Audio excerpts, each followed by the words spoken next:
많은 것 지금 준비하고 채워가고 있지만은 계속해서 새로운 어떤 문제들이 발생하네요. 예, 워낙에 이 성전이 지금 몇 년 동안 여기서 예배를 드리지 않은 곳이었기 때문에 예, 생각하지 못했던 일들이 계속 발생합니다. 그래도 수요일 날 드린 예배, 어제 목요일 날 드린 예배, 또 오늘 예배가 더 좋고 더 온전해진 거 느끼시죠? 예. 저도 이 자리는 처음 올라왔어요. 예, 처음 올라왔는데 굉장히 멀게 느껴지네요. 예, 멀지만은 마음만은 가깝기 바랍니다. 예, 하나님과 우리 사이에는 거리가 없어야 되는데 저와 여러분 사이에는 거리가 있네요. 예, 그래서 속히 이 거리가 채워지길 기대합니다. 잠시 하나님 말씀을 같이 보도록 하겠습니다. 이사야 53장 4절과 5절 두 절 말씀을 같이 읽도록 하겠습니다. 이사야 53장 4절과 5절 말씀입니다.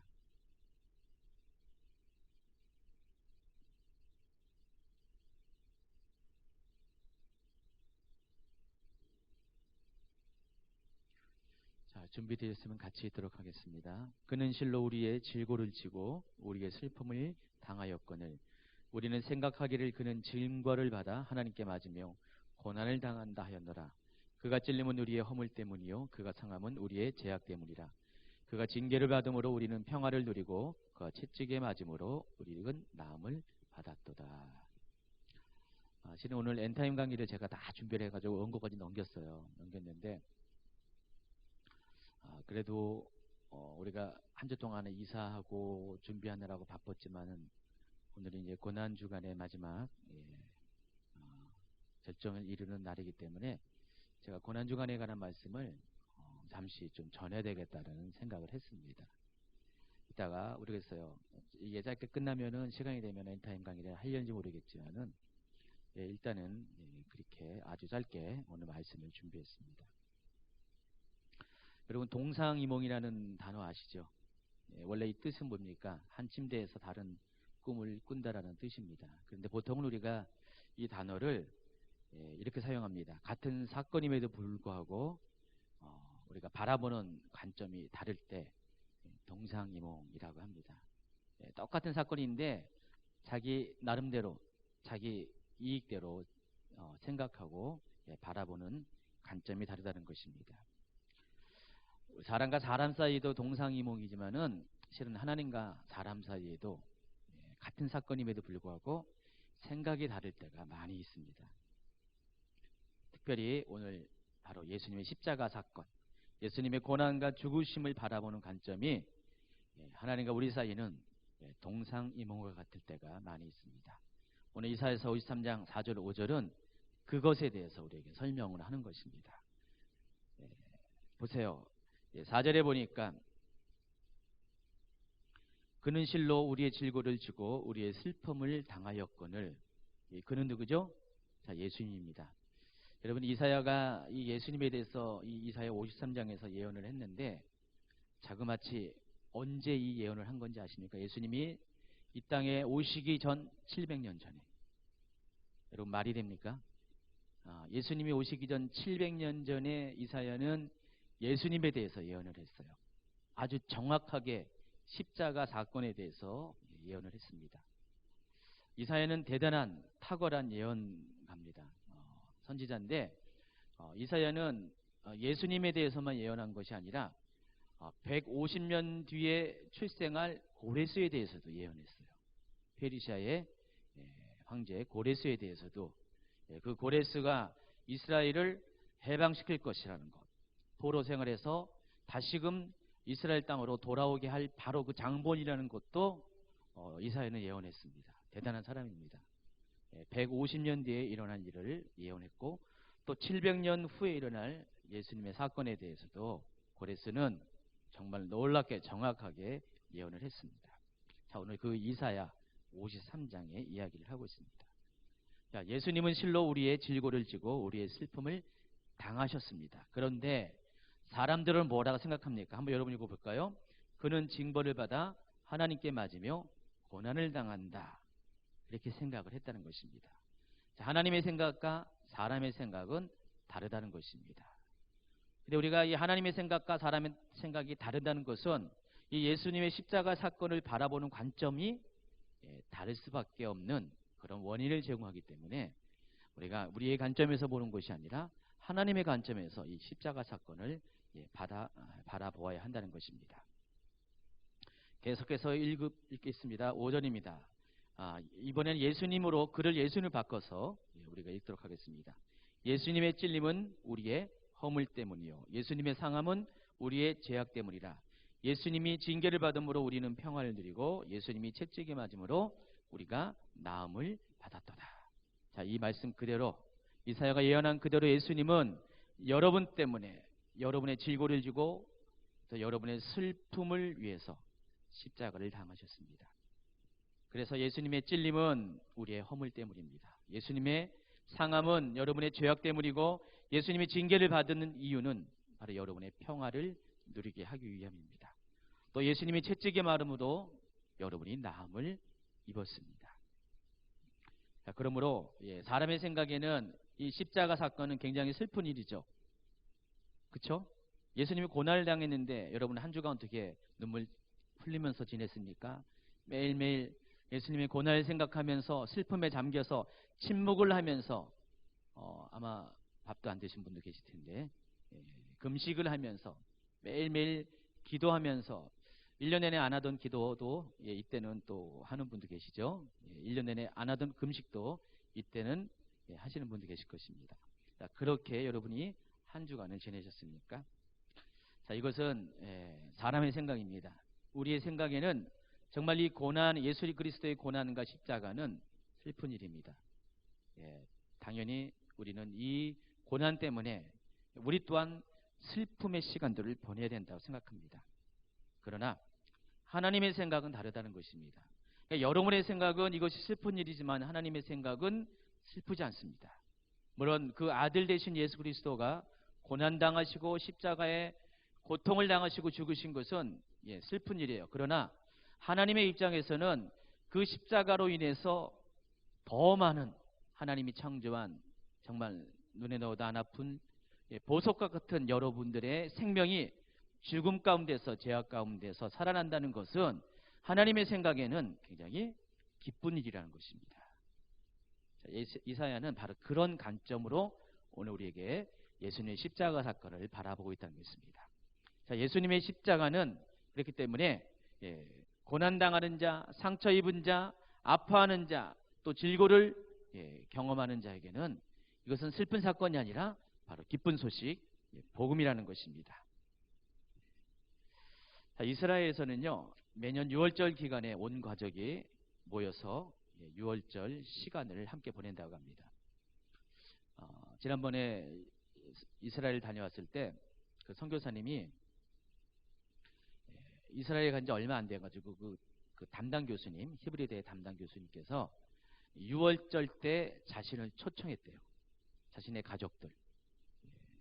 6월절 날 아무나 초청하는 거 아니잖아요. 특별히 이분 유대인 입장에서 이분은 이방인이잖아요. 근데 그럼에도 불구하고 이분은 초청했대요. 가족들을. 그런데 6월절 그 행사에 한번 참석한 이후로 다시는 가기 쉽지 않대요. 안 좋은 일이 있어서 그런 건 아니라 좌우지간 4시간 동안을 장장 4시간 동안을 6월절 만찬을 성대한 만찬을 먹는다고 하더라고요. 그래서 이스라엘 사람들은 6월절 되면은 마치 우리가 무슨 명절 당하듯이 추석이나 설날을 당하듯이 집에 나갔던 흩어져 있던 가족들이 6월절 날 다 모인대요. 6월절 날의 핵심 메뉴가 뭡니까? 양고기, 어린 양이죠. 하고 무교병이죠. 효소를 넣지 않는 그리고 쓴나물. 그렇죠?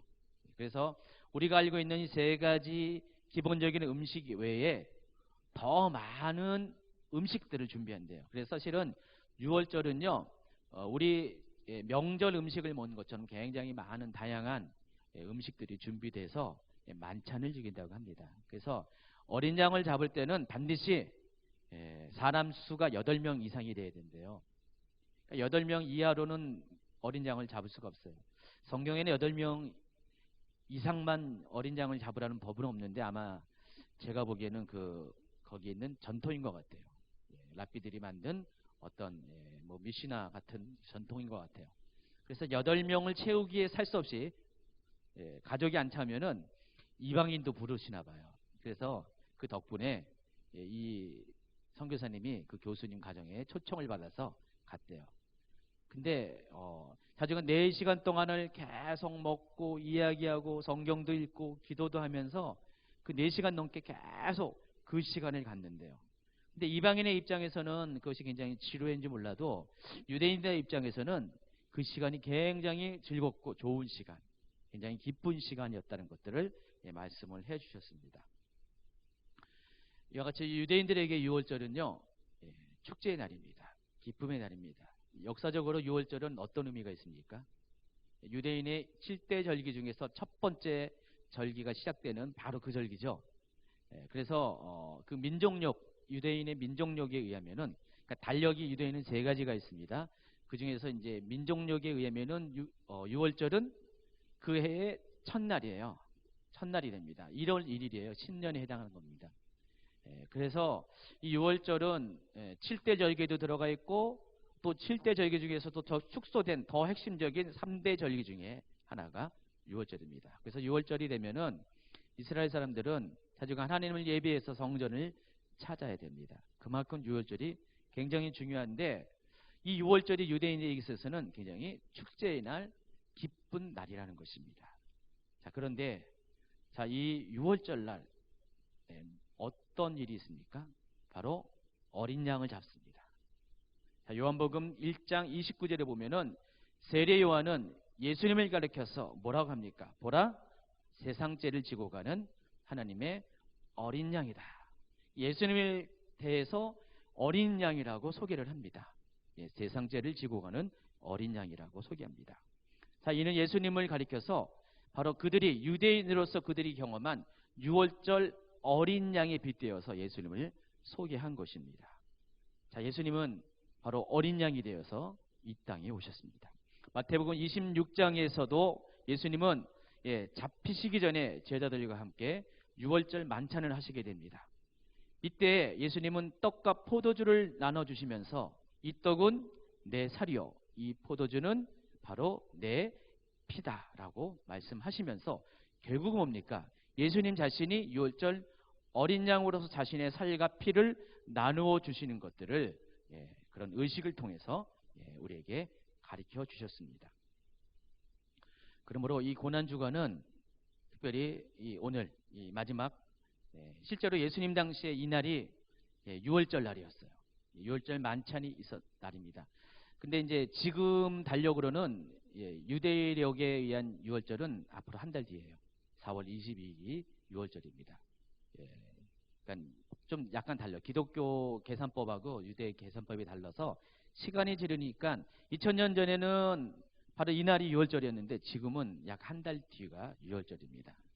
어쨌든 간에 예수님은 6월절 날 바로 마지막 만찬의 주인공인 어린 양이 되어서 우리에게 자신의 살과 피를 주시기 위해서 이 땅에 오셨다는 것입니다. 그래서 세례 요한은 그 예수님을 보았어요. 예수님의 정체가, 정체성, 아이덴티티가 뭔지를 알았기 때문에 예수님을 보는 순간 바로 예수님을 가리켜서 보라, 세상 죄를 지고 가는 어린 양이로다 라고 예수님을 소개를 한 겁니다. 예수님은 6월절 어린 양으로 이 땅에 오셨습니다. 그러나 그 예수님의 죽으심을 통해서 하나님은 우리에게 기쁨을 주십니다. 유대인들이 어린 양을 먹음으로써 기쁨을 얻는 것처럼 어린 양의 피로 인해서 그들이 장자가 죽게 되는 모든 그런 슬픔을 벗어나게 한 것처럼 바로 6월절 어린 양을 먹을 때 민족적인 해방이 있는 것처럼 자유가 일어난 것처럼 예수님은 우리 가운데 자신의 몸을 들여서 우리 가운데 기쁨을 주시고자 우리에게 해방을 주시고자 모든 죄의 속박으로부터 자유를 주시고자 이 땅에 오셨다는 것입니다. 그 때문에 십자가 사건은 예, 우리의 인간의 관점에 봐서는 어쩌면 슬픈 일인지 모르지만은 그러나 아니라는 것입니다. 하나님의 관점에서는 이 십자가 사건은 축제라는 것입니다. 기쁨이라는 것입니다. 우리를 해방케 하는 놀라운 하나님의 능력이 우리 가운데 임한 그 사건이라는 것입니다. 그래서 여러분 어떻게 해요? 이 고난주간에 이런 의미를 가지면은 여러분이 슬퍼하지 말아야 되는데 기뻐야 되잖아요. 그래서 깔깔대고 웃어야 됩니까? 고난주간에 오늘 막 기쁩니다. 즐거운 날입니다 하고 막 환호성을 쳐야 됩니까? 그럴 수는 없죠. 그럴 수는 없습니다.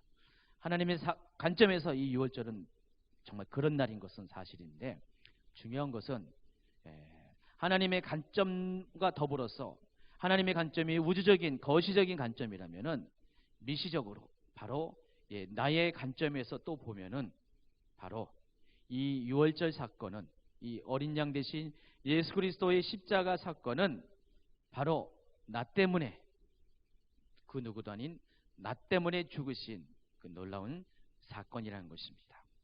우리가 그렇기 때문에 바로 그것 때문에 슬퍼해야 된다는 것입니다. 다른 사람 때문이 아닙니다. 이 세상 때문이 아니라 바로 나 때문에 예수님이 죽으셨다는 그 사실을 볼 때 우리는 유월절을 또 예수님의 고난을 슬퍼해야 한다는 것입니다. 예수님은 여러분의 죄 때문에 돌아가셨습니다. 예수님은 아무런 흠도 없고 점도 없으신 분이십니다. 여러분 유월절 어린 양은 흠도 없고 점도 없는 어린 양으로만 드려져야 됩니다. 이 세상에서 오직 유월절 어린 양이 될 수 있는 유일한 자격을 갖추신 분은 예수님밖에 없습니다. 그래서 그 예수님이 흠도 없고 점도 없으심에도 불구하고 바로 우리를 위해서 죄를 속량코자 십자가에 달려 돌아가셨습니다. 바로 그것이 나 때문이라는 그 사건 때문에 우리는 슬퍼해야 한다는 것입니다. 그래서 우리는 이 십자가 사건을 통해서 바로 그 안에 있는 나의 죄를 바라봐야 된다는 것입니다. 그럼 개신교 초기에 그 선교가 아직 왕성하게 일어나지 않았을 때 굉장히 어떤 사회적으로도 또 여러 면에서도 역량이 되지 않고 또 굉장히 낮은 그런 위치에 있는 사람들이 전 세계에 복음을 전하는 그런 일들을 많이 했습니다. 여러분 모라비안 교도라고 아십니까? 모르세요? 이 모라비안 교도는 요한 웨슬레에게 영향을 준 사람입니다. 요한 웨슬레가 미국 선교를 하러 갔지만은 실패하고 돌아오게 되죠. 실패하고 돌아오는 배 안에서 폭풍이 일어나면서 배가 거의 풍랑 가운데 위험한 지경에 있는데 그 지하실에 찬송이 막 울려집니다. 배 지하에, 배 밑창에 가서 봤더니 일단의 사람들이 모여 앉아서 막 찬양을 하고 기도를 하고 있는 곳이에요. 그들이 누구였냐면 모라비안 교도였습니다. 웨슬레가 충격을 받았습니다. 충격을 받고 나중에 영국에 돌아와서 독일에 있는 그 모라비안 교도를 방문하면서 웨슬레의 신앙에 굉장히 많은 특별히 웨슬레가 회심하는 데 있어서 간접적으로 많은 영향을 준 것이 모라비안 교도입니다. 이 모라비안 교도들은요 10명 이상 모이면은 반드시 선교사 한 명을 파송했어요. 자, 우리 교회가 몇 명입니까? 300명이 넘죠. 30명이 선교사가 파송돼야 돼요. 그러니까 모라비안 교도는 아주 대단했어요. 이들이 노동자들도 많았어요. 굉장히 사회적으로 낮은 사람들이었는데 그들이 10명만 모이면은 선교사를 파송할 정도로 굉장히 선교에 열정을 가진 사람들입니다. 그 모라비안 교도의 영적 지도자 중에 하나가 진센돌프 백작이라고 있습니다. 들어보셨나요? 제가 얘기한 건 다 못 들으셨네요. 이 진센돌프 백작이 젊었을 때 어느 날 우연히 박물관에서 한 그림을 보았습니다. 십자가에 달리신 예수 그리스도의 초상이라는 아주 유명한 그림이었습니다. 이 진세돌프가 이 그림을 보고 있을 때 갑자기 내면 가운데 자기의 마음 가운데 아마 성령께서 주시는 음성이겠죠. 하나님께서 말씀하시는 음성을 듣게 되었습니다. 나는 너를 위하여 이렇게 고난을 당하며 내 몸을 주었건만 너는 나를 위해 무엇을 주었느냐. 진세돌프가 이 내면의 음성을 들으면서 갑자기 심장이 멈춰지는 느낌을 받았습니다. 그리고 눈에서는 눈물을 흘리면서 땅바닥에 털썩 주저앉았습니다. 그러면서 주님은 나를 위해서, 나의 죄를 위해서 고통을 당하셨는데 나는 주님을 위해서 아무것도 한 것이 없습니다. 저를 용서해 주십시오. 이제 남은 인생을 주를 위해 살겠습니다. 라고 결단을 했다고 그랬습니다. 이 진센돌프가 먼저 이 모라비고드는 진센돌프가 있기 전에 있었던 그런 사람들입니다. 진센돌프가 자기의 영지 안에서 핍박당하는 이 모라비안 교도들을 받아들여서 거기에서 그들을 돌보면서 그들이 선교의 열정을 꽃피울 수 있도록 모든 후원을 하는 일에 최선을 다한 그런 삶을 살았습니다. 그래서 이 모라비안 교도를 얘기할 때 이 진센돌프 백작을 빼놓을 수가 없어요. 그래서 실은 이 모라비안 교도의 그런 아주 선교적인 열정에 큰 후견일을 하는 것이 바로 진센돌프 백작인데, 그런 진센돌프 백작을 만드는 것이 바로 예수 그리스도의 그 초상이라는 십자가에 달리신 예수 그리스도 초상이라는 그림 한 점이었다는 것입니다. 그러니까 예수님이 십자가에 달리신 그 사진 그림 한 장을 보면서 진센돌프는 마음에 진정한 회심이 있었다는 것입니다. 자, 우리가 십자가라는 것은 바로 내가 여러 사건 중에 여러 그런 상황 중에서 십자가를 보면은 십자가는 큰 의미가 있진 않아요. 여러분 교회에 나가서 매주 십자가를 보고 또 십자가에 대한 설교를 듣고 또 십자가에 대한 의미가 무엇인지를 계속 생각하지만은 우리가 중요한 것은 그 십자가가 바로 나 때문이라는 그 조그만 관점으로 집중되지 않으면, 주목되지 않으면은 십자가는 여러분과는 아무런 관련이 없다는 것입니다. 진세도프도 계속해서 십자가를 보았을 거예요. 들었을 거예요. 설교도 들었을 거고 계속 십자가를 보았지만은 어느 날 갑자기 그 십자가가 바로 나에게 다가왔고 예수님의 십자가가 바로 나 때문이라는 생각이 꽂혔을 때 그의 삶이 그의 어떤 내면이 바뀌고 우리가 말하는 회심이 일어났고 그의 삶이 모두 바뀐 것들을 봅니다.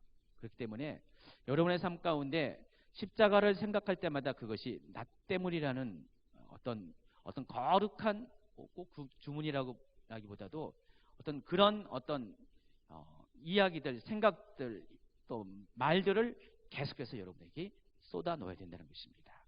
저희 교회는 솔직히 하나님의 친밀감과 예배를 많이 강조하는데 실은 이 모든 것의 가장 기초, 벽돌의 첫 장은 행보의 첫 걸음은 바로 십자가 사건이죠. 이 십자가가 바로 나와 연관되지 않으면은 우리는 하나님과의 친밀감도 또 예배의 감격도 큰 의미가 있는 것이 아니라는 것입니다. 여러분 십자가는 바로 여러분 때문에 예수님께서 주셨다는 것들에 대해서 물론 동감하지만은 여러분 정말 이 시간에 가슴에 와 닿습니까? 바로 나 때문에 예수님이 십자가를 지셨나? 바로 나의 죄 때문에 예수님께서 그 고난을 당하셨는가를 여러분 생각하십니까? 오늘 이사야 53장 4절 5절 예수님은 누구 때문에 질고를 당하셨습니까? 바로 여러분 때문에. 예수님의 죄가 아닙니다. 예수님의 문제 때문이 아니라 바로 나 때문에 예수님은 질고를 지셨습니다. 우리의 슬픔을 대신하셨습니다. 하나님께 맞으며 고난을 당하셨습니다. 모든 것이 나 때문입니다. 너 때문에가 아니라 나 때문에. 그래서 여러분이 이 나 때문에라는 신앙, 이 나 때문이라는 고백이 여러분 삶 가운데 계속해서 하나님께 드려져야 됩니다. 오늘 고난주간의 마지막 예수님 십자가에 달리신 바로 그날 예수님은 2000년 전에 그 사건 가운데 이 땅에 오셨지만은 오늘도 여러분 때문에 계속해서 십자가의 고난을 우리 가운데 당하고 계십니다. 저기 십자가 보이죠? 성전에 이전하니까 십자가가 갑자기 밑에 있는 십자가는 전에 있던 십자가는 약간 화려했잖아요. 꼭 화려하다기보다도 밝았죠. 근데 저기 십자가는 예, 약간 칙칙하죠. 칙칙해 보이죠. 칙칙해 보이면서도 굉장히 무게가 있어 보이죠. 쇠로 만들었습니다. 그래서 무게가 있습니다. 근데 저 십자가를 보니까 좀 그 나무 십자가를 밑에서 본 나무 십자가와는 좀 다른 느낌이 들더라고요. 그 십자가를 거기 앞에 전면을 강조하기 위해서 옆면은 전부 다 어떤 저거 만드신 분이 무슨 일종의 흠집을 낸 거예요. 옆에 다 흠집을 내 가지고 가까이서 보면은요 파여 있습니다. 이렇게 흠집이 있습니다. 상처가 있습니다. 그 상처들이 모여 가지고 앞에 있는 십자가가 더 돋보이는 식으로 만들었어요.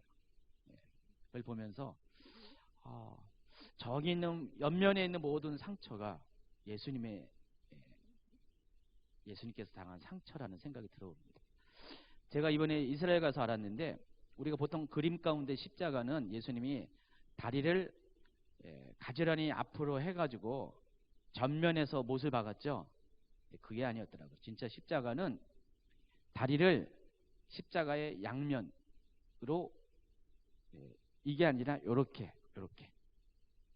뭔지 아세요? 어떻게?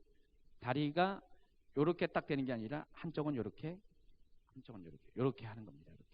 요렇게 해가지고 여기서 못을 박은 거예요. 몰랐죠? 그래서 이렇게 박은 겁니다. 갑자기 그게 생각나네요.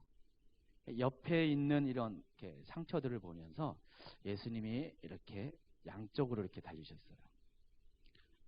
십자가는요 보통 15일 동안 매달린대요.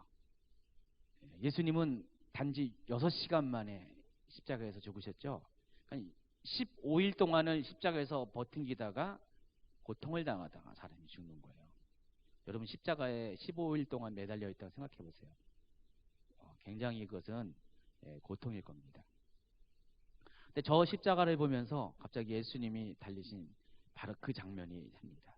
예수님은 여러분의 모든 이 상처들, 흠집들을 십자가에 같이 매달고 돌아가셨지만은 그러나 그 전면에 나타난 깨끗한 그 영광을 드러내기 위해서 예수님은 여러분의 상처를 지고 고난을 당했습니다. 그래서 십자가에는 양면성이 있습니다. 옆에 보이는 십자가, 앞에 보이는 십자가가 다르듯이 십자가는 바로 나 때문에 죽으신, 나의 죄 때문에 죽으신 바로 굉장히 슬프고도 애절한 그런 의미를 갖고 있지만은 그러나 십자가는 바로 그것 때문에 내가 살았기 때문에 그것 때문에 내가 온전하게 됐기 때문에 바로 더 큰 의미의 영광으로 다가온다는 것입니다. 그래서 여러분 오늘 이 십자가가 여러분 가운데 더욱더 뜻깊은 의미로 다가서기 바랍니다.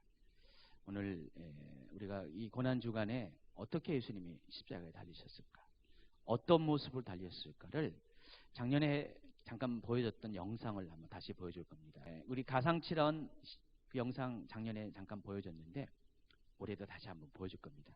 약 20여 분 정도 진행되는 것인데 예수님께서 어떻게 십자가를 달리셨는가를 한번 이 영상을 보면서 잠시 시간을 갖도록 하겠습니다.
in the street.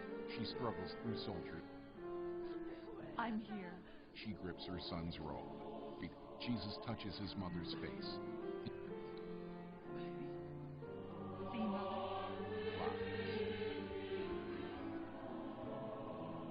She gazes up with pleading eyes. Flesh of my flesh. Heart of my heart. My son, let me die with you.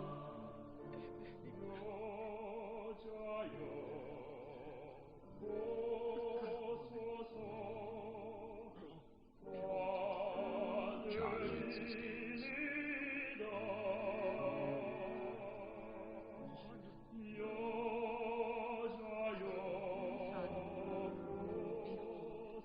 Jesus' head hangs weakly.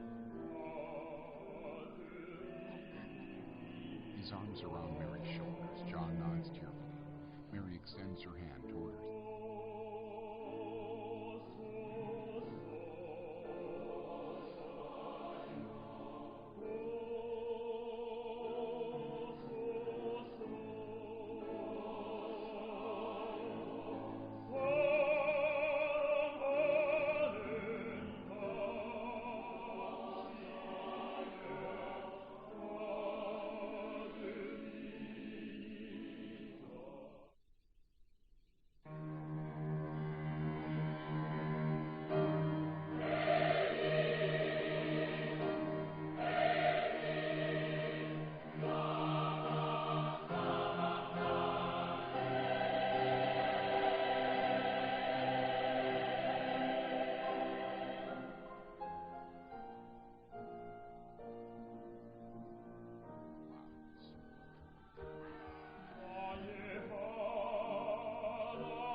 Leans forward.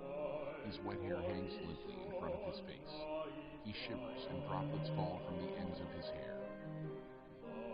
As he straightens again, a cloaked figure watches him from the shadow.